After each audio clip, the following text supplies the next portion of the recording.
नमस्कार मित्रों, जय माता दी। स्वागत है आप सभी का हमारे YouTube चैनल में। तो वृश्चिक राशि वालों, आपका सबसे बड़ा दुश्मन है आपका ही यह एक काम। अगर इसे करना बंद कर दिया तो यूँ समझ लीजिए ज़िंदगी अपनी हकीकत में आ जाएगी। सफलता आपके कदम चूमेगी और जो भी समस्याएं थी वो खत्म हो जाएगी। यही एकलौता काम है जो आपको बाकियों से पीछे करता है। एकलौता यही आपका अवगुण है जो आपको जीवन में आगे नहीं बढ़ने दे रहा। सभी वृश्चिक राशि के जातकों से अनुरोध कर रहे हैं, वीडियो शुरू से लेकर अंत तक देखिएगा, क्योंकि इस पूरी वीडियो को देखने के बाद हम भी गारंटी देते हैं कि आपका सफल होना तय है। सबसे पहले लाइक कीजिएगा और कमेंट बॉक्स में जय माता दी लिखना मत भूलिएगा। कृपा बरसेगी, बेड़ा पार होगा। जी हाँ दोस्तों, हम समय समय पर जीवन के हर मोड़ पर कुछ ऐसे काम कर बैठते हैं जिनका परिणाम हमारे जीवन पर भी गंभीर पड़ता है। जी हाँ दोस्तों, बहुत से लोगों में कुछ ऐसी फितरत होती है, वे लोग कभी भी अपनी राह खो देते हैं और लोगों से कुछ ऐसी बातें करने लग जाते हैं जो उन्हें शोभा नहीं देती। कहने का मतलब है, बहुत से लोग ऐसे होते हैं जो हर एक के सामने अपना दुख दर्द सुनाते रहते हैं, अपना रोना रोते रहते हैं और अपने घर का भेद दूसरों के सामने जाहिर करते रहते हैं। आप में से भी कुछ लोग ऐसे जरूर होंगे। आपको कोई साथी मिल जाता होगा और उसे आपकी कहानी में इंटरेस्ट आ रहा होगा, तो आप उसे A to Z सब कुछ बता देंगे। मेरे जीवन में ये समस्या है, मेरा प्यार मुझे नहीं मिल रहा, ये समस्या है, अरे यार बहुत गरीब हूँ, जीवन में ये समस्या है। हर एक बात को आप उसे बता देंगे। इसके पीछे आपका उद्देश्य होता है कि मैं थोड़ा मन हल्का कर लेता हूँ, मैं दूसरों को मेरी बातें बताता हूँ तो मेरा मन हल्का हो जाता है। परंतु दोस्तों, मन हल्का हो या नहीं इसका तो नहीं पता, परंतु इस आदत की वजह से, इस एक काम की वजह से घर और परिवार में बिखराव जरूर हो जाता है। ऐसे लोग कमज़ोर माने जाते हैं जो दूसरों के सामने अपने दर्द को बयां कर देते हैं। ऐसे लोगों का बहुत से लोगों के द्वारा शोषण भी हो जाता है। आप भी कृपया करके अपने घर के भेद किसी और अनजान व्यक्ति को मत बताइए, क्योंकि आप उन्हें बता लेंगे तो वो आपकी कोई खासी मदद आपके घर के मामले में कर तो नहीं पाएगा। उसके बाद आप ये कहेंगे कि मैं अंदर ही अंदर उन बातों को सोच सोच कर घुटता रहता हूँ। तो दोस्तों, आप मंदिर में जाइए, भगवान के समक्ष बैठिए और उनसे जो बात करनी है वो कीजिए। आपको उसका समाधान भी मिलेगा, उचित राय भी मिलेगी और वो सब कुछ कष्ट भी नष्ट हो जाएंगे जो आपको परेशान कर रहे हैं। जी हाँ दोस्तों, दूसरा काम है बैर रखना। पड़ोसियों से अच्छा व्यवहार करना हर धर्म सिखाता है, लेकिन कितने हैं जो ऐसा वास्तव में करते हैं। पड़ोसियों से अच्छा व्यवहार न करने का मतलब है कि आप खुद की और दूसरों की शांति भंग कर रहे हैं। आप जहाँ भी जाएंगे शांति भंग करते ही रहेंगे।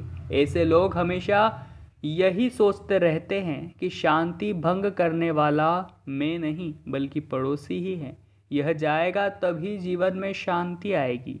परंतु ऐसे लोग एक दिन खुद बेघर हो जाते हैं, क्योंकि इन्हें व्यवहार बनाना नहीं आता।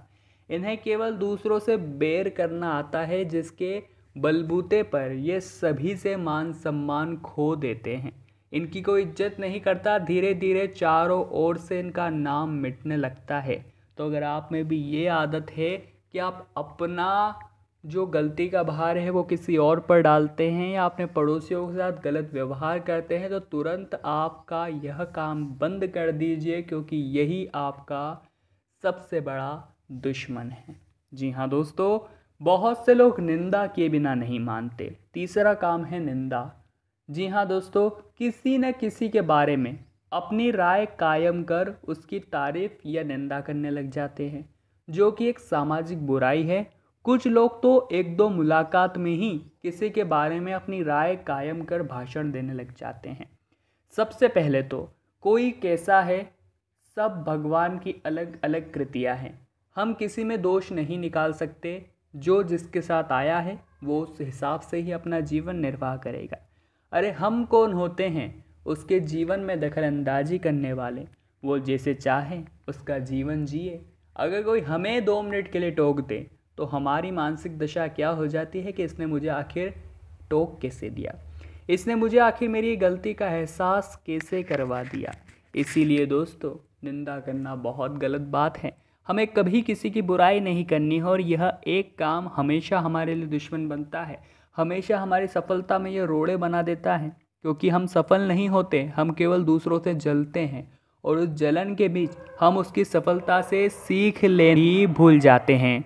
इसलिए दोस्तों, जब भी आपके आसपास कोई होता है तो निंदा करने की बजाय आपको उससे सीख लेनी चाहिए, और वो सीख अपने जीवन पे इम्प्लीमेंट करके कुछ कर दिखाना चाहिए। चौथा जो बुरा काम है, सबसे बड़ा दुश्मन है, वो है धर्म की बुराई। आजकल धर्म की बुराई करने का तो मानो फैशन ही हो गया है, खासकर हिंदू धर्म की। लोग हिंदू धर्म की बुराई बड़ी आसानी से कर लेते हैं, क्योंकि यह धर्म लोगों की स्वतंत्रता को महत्व देता है। किसी देवी देवता और ऋषि मुनि की बुराई करने वाले लोग ये नहीं जानते कि यह बात वे सभी देवी देवता सुन रहे हैं, जिसकी आप बुराई कर रहे हैं, मजाक उड़ा रहे हैं, जिन पर आप चुटकुले बना रहे हैं, जिन्होंने गहरा ध्यान किया है। ऐसे लोग जानते हैं कि देवता होते हैं और वे सुनते हैं। ऐसे लोगों को सज़ा भी मिलती है, और देवताओं का साथ छोड़ देना ही इनकी सज़ा है। दोस्तों, जीवन में आप सफल होंगे, परंतु केवल तब जब भगवान स्वयं आपके साथ चल रहे होंगे। जब भगवान ने आपका साथ छोड़ दिया तो आप तिनके बराबर भी नहीं हैं। आप इस तरह से ज़मीन पर गिरेंगे मानो एक पत्थर आपने हवा में उछाला हो और वो तुरंत ही नीचे गिरा जाता है। इसलिए आप थोड़ा भी नहीं उड़े और तुरंत नीचे आ जाएंगे, यही आपका अवगुण है। इसलिए दोस्तों, किसी भी धर्म के देवी देवताओं की बुराई, ऋषि मुनियों की बुराई बिल्कुल भी आपको नहीं करनी है।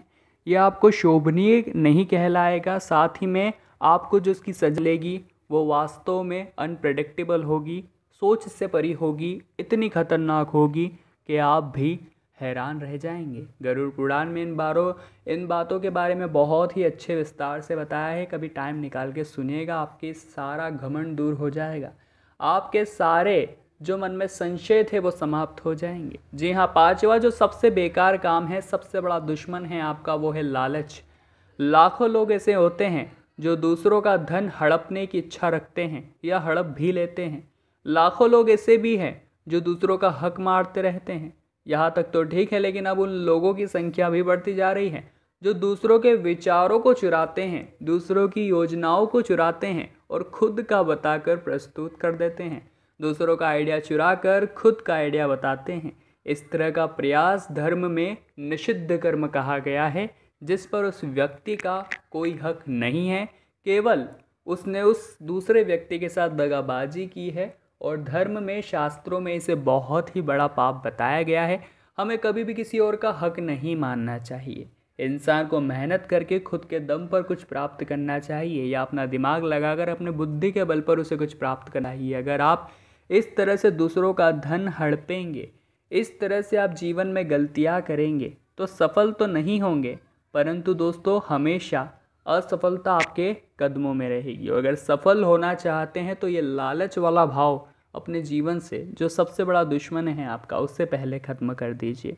गलती हर इंसान से होती है। यह कहना भी सही है कि गलती इंसान से ही होती है, लेकिन सफल वही मनुष्य होते हैं जो अपनी गलतियों से सीख ले लेते हैं और जीवन में से इम्प्लीमेंट करके आगे बढ़ते हैं और दोहराने की कोशिश नहीं करते। एक गलती हमेशा माफ़ की जा सकती है, लेकिन जब आप वही गलती बार बार करते हैं तो यह आपकी नाकामयाबी और नासमझी का प्रदर्शन होता है।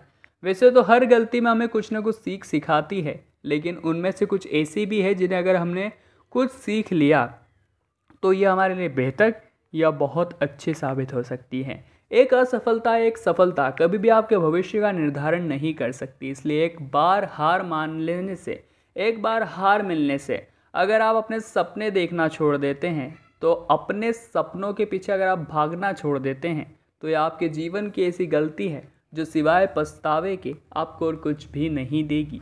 जब हम जिस तरह सामने वाले व्यक्ति के साथ व्यवहार करेंगे, हमें उस व्यक्ति से वैसा ही व्यवहार प्राप्त होगा। इसलिए कभी भी किसी व्यक्ति का अपमान नहीं कीजिए, नहीं किसी के लिए अपशब्द कहिए। अगर आपके मुख से किसी के लिए अपशब्द निकल भी गई हैं तो तुरंत माफ़ी मांग लीजिए, क्योंकि यही एक रास्ता है धर्म के अनुसार।